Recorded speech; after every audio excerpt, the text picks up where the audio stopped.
না, আপনার নামাজে মনোযোগ হবে না, একবার নামাজের দিকে মনোযোগ থাকবে, অন্যদিকে থাকবে না। আমার ভাইয়েরা, তার মধ্যে একটা হচ্ছে যে আপনি যখন নামাজ পড়বেন তখন মনে করবেন যে এখন আমার শেষ নামাজ যেটা পড়ছি, আমি জোহরের নামাজ পড়লাম, আসরের নামাজ পড়তে পারবো কিনা এর কোনো গ্যারান্টি নাই। গ্যারান্টি আছে নাকি?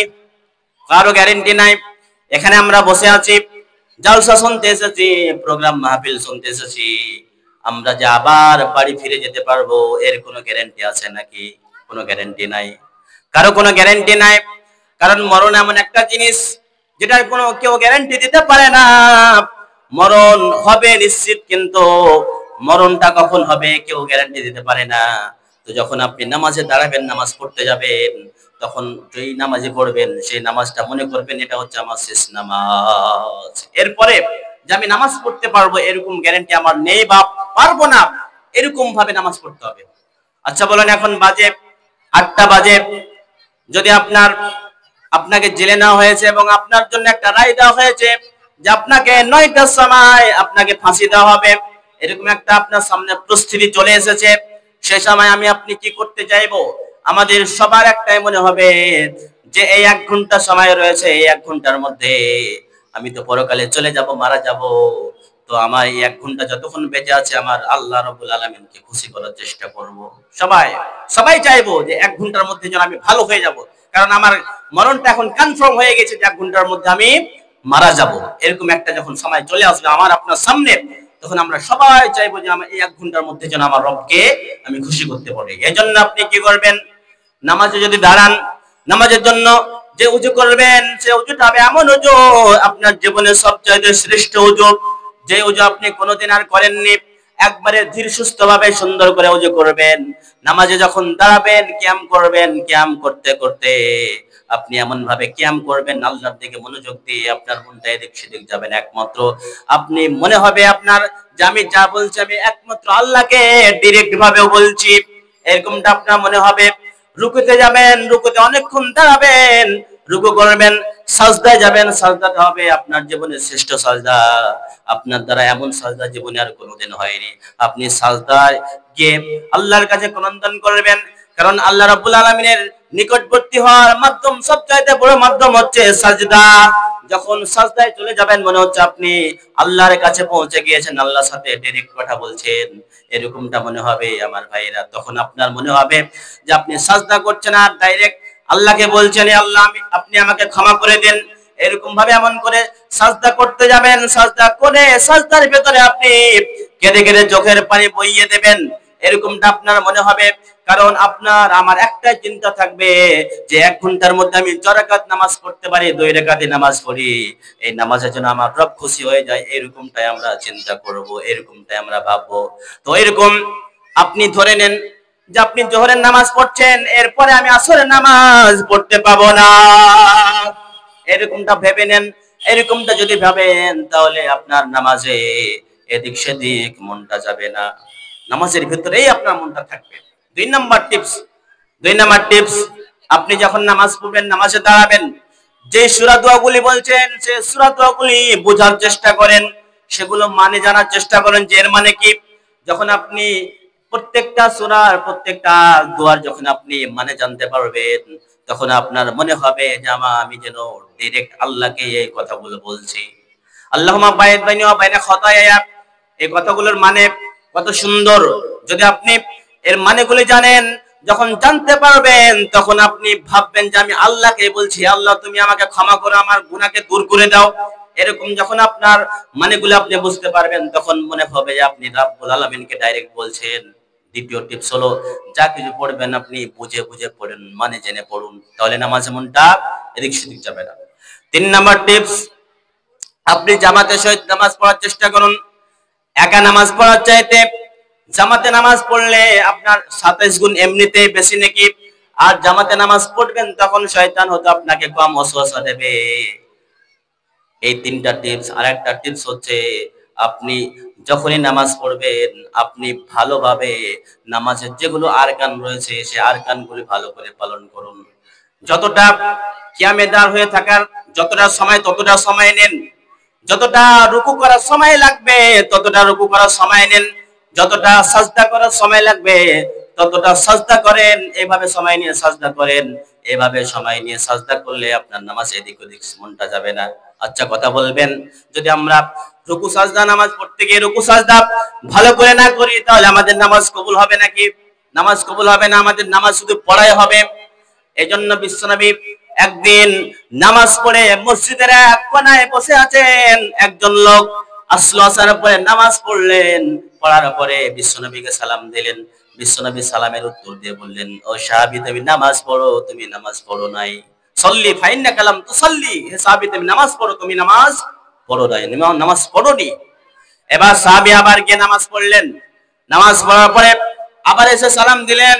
নবী সালামের উত্তর দিলেন, উত্তর দিয়ে বলছেন যে তুমি আবারও নামাজ পড়ো, তুমি নামাজ পড়ো নাই। এরকম করে তিনবার ওই লোকটি নামাজ পড়ছে, বিশ্বনবী বারবার বলছেন তোমার নামাজ হয় নাই, তুমি আবার নামাজ পড়ো। এর মানে ওই লোকটি ভালোভাবে রুকু সাজদা করছিল না, তার জন্য বিশ্বনবী বারবার তাকে ঘুরিয়ে দিচ্ছিলেন। আচ্ছা একটা কথা ধ্যান দেবেন, আল্লাহ পাকের নবী ওকে বলছেন যে তুমি নামাজ পড়ো, নামাজ পড়োনি, এটা কি বলছেন? এটা কি বলেছেন যে তোমার ভালো হয়ে নামাজ হয়নি, এমন কি বলেছেন? ভালো হয়ে নামাজ হয়নি এমনটা বলেননি, বলছেন কি তুমি নামাজই পড়োনি। তার মানে বোঝা যাচ্ছে যে সেই লোকটি ভালোভাবে রুকু সাজদা করছিল না, ভালোভাবে যতটা দাঁড়িয়ে থাকার সময় ওই সময়টা দিচ্ছিল না, রুকু করার সময় সময়টা দিচ্ছিল না, সাজদা করার সময় সময়টা দিচ্ছিল না, তাড়াহুড়ো করে সাজদা করছিল, রুকু করছিল। এভাবে তাড়াহুড়া করে আমাদের ভিতরে অনেক নামাজি আছে, মনে হয় ও 2 মিনিটে 5 রাকাত নামাজ পড়বে, এমন নাই। অনেকে একবারে এমন স্পিডে নামাজ পড়বে মনে হচ্ছে যে ও মুরগিটা যেরকম খায় যখন ঠোক মারে ওইরকম করছে। এরকম নামাজি, এরকম নামাজি নামাজ কবুল হবে না আমার ভাইরা। তো আপনি যা বলবেন সব বুঝে বুঝে পড়ুন। আপনি নামাজের সময় যথেষ্ট সময় দিয়ে পড়ুন, যতটা রুকু করার সময় ততটা সময় নিন, সাজদা করার সময় ততটা সময় নিন। এভাবে সময় নিয়ে নিয়ে যদি আপনি নামাজ পড়েন তাহলে আপনার নামাজে এদিক সেদিক মনটা যাবে না, তখন আপনি হবেন একজন পাক্কা সফল নামাজি। আমার ভাইয়েরা, এই আয়াতের মধ্যে রব্বুল আলামিন বললেন যে কদ আফলাহাল মুমিনুন আল্লাযীনা হুম ফি সালাতিহিম খাশিউন ওয়াল্লাযীনা হুম আনিল লাগবি মুরিজুন। 2 নম্বর আয়াতের মধ্যে 2 নম্বর গুণাগুণ যারা আল্লাহর প্রিয় বান্দা হবে এদের বলছেন যে এদের মুখ দিয়ে ওয়াসার কথাবার্তা বের হবে না, আলতু ফালতু কথাবার্তা বের হবে না। এদের দ্বারা এদের মুখ থেকে কোনো সময় আলতু ফালতু কথা বের হবে না, যা বের হবে সবটাই ইম্পর্টেন্ট কথা বের হবে। এদের মুখ দিয়ে একটা ফালতু কথা বের হবে না। কিন্তু আমাদের অনেক নামাজি রয়েছে, অনেক মানুষ রয়েছে যে চায়ের দোকানে বসে বসে বক বক বক বক করতে আছে, কোনো যেগুলো কথা বলার প্রয়োজনই ছিল না সে কথাগুলো আমরা বলতেই থাকি। কিন্তু এটা আল্লাহর প্রিয় বান্দাদের এটা গুনাহগার নয়। যারা আল্লাহর প্রিয় বান্দা হবে এদের দ্বারা কোনো অশালীন, কোনো অসার কথাবার্তা, কোনো ফালতু কথা একটাও বের হবে না। কারণ এরা জানে যে আমি যে কোনো কথা বলবো সেই কথা রেকর্ড হয়ে যাবে। সে কথা আমার আপনার আমি আপনি যা কিছু বলি সব কিছু ফেরেশতারা রেকর্ড করেছেন, কিয়ামতের দিন সেগুলো উন্মুক্ত করে দেওয়া হবে। এই জন্য মুমিন কোনো ফালতু কথা একটাও বলবে না, যা বলবে বুঝে সুঝে বলবে, দামি কথা বলবে। চায়ের দোকানে বসে বসে বকবক করবে না। আমার চোখে এমন নামাজি রয়েছে 5 ওয়াক্তের পাক্কা নামাজি, তারপরেও চায়ের দোকানে গিয়ে টিভির রিমোটটা ওর হাতে, চায়ের দোকানে গিয়ে বসে বসে শুধু বকবক আর বকবক। চায়ের দোকানে কোন হাদিস কোরআনের কথা হয় নাকি? কোন হাদিস কোরআনের কথা হয় না। চায়ের দোকানে শুধু বসে বসে মানুষ এক অপরের গীবত করাকরি করে, এক অপরের সমালোচনা, এক অপরের পরচর্চা, পরনিন্দা করতে থাকে।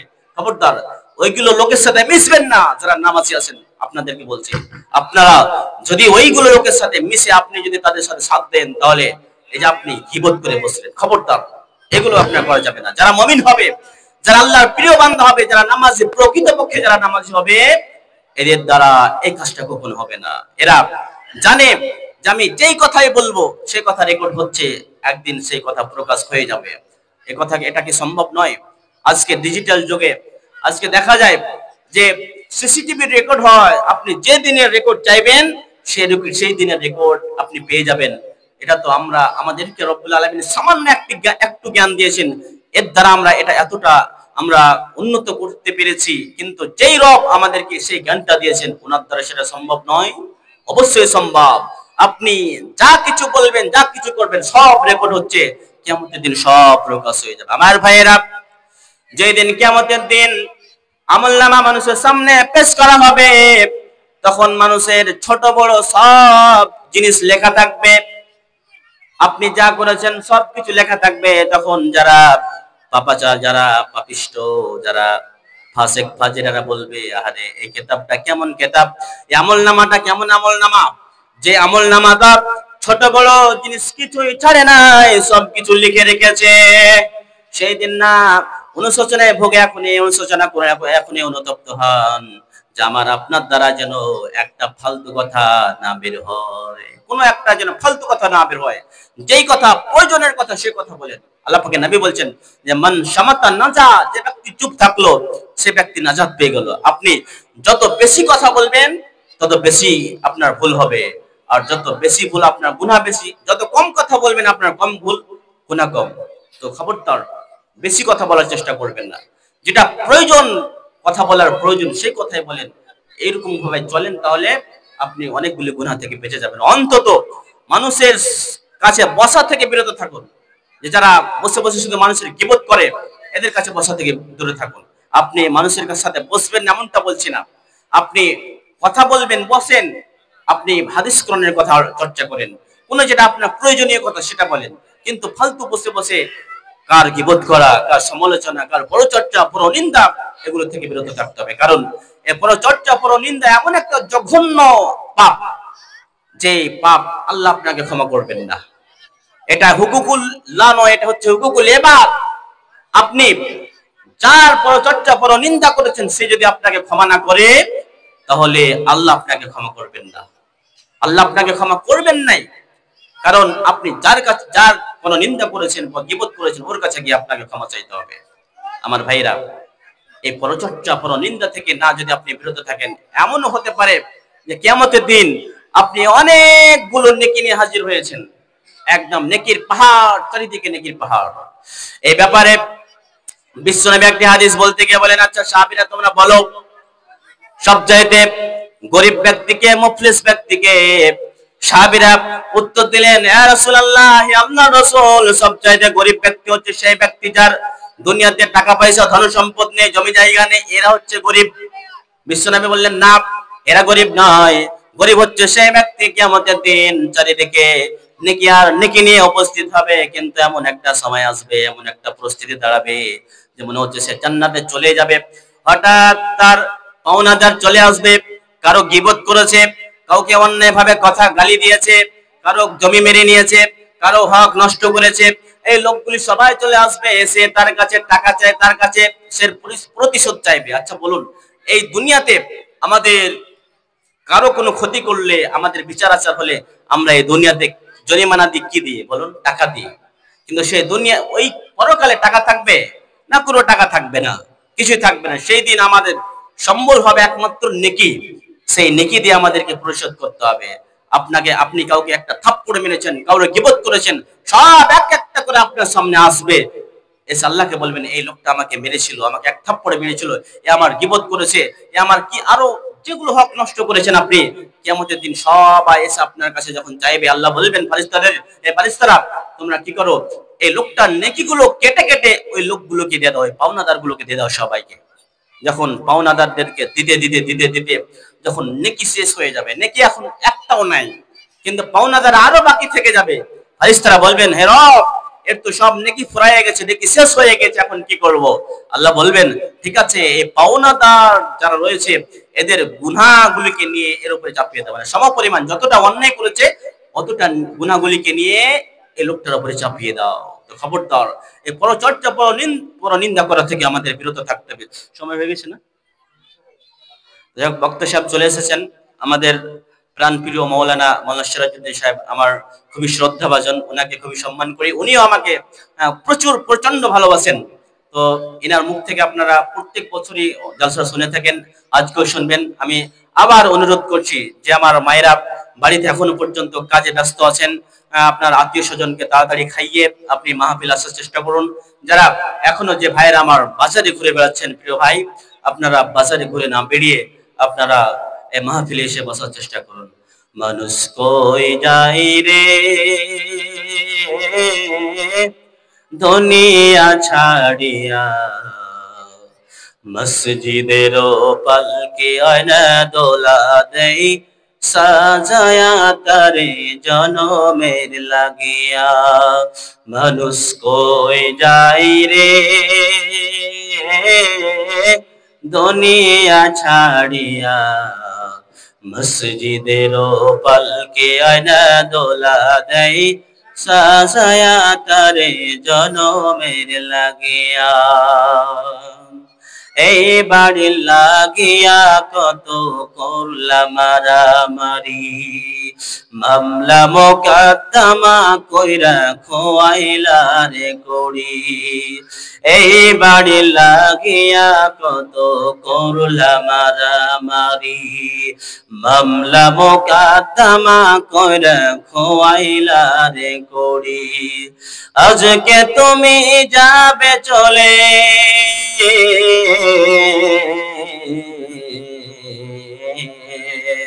আজকে তুমি যাবে চলে সব কিছু ফেলিয়া, মসজিদের পালকি আয়না দোলা দেই সাজায়া তারে জনমের লাগিয়া।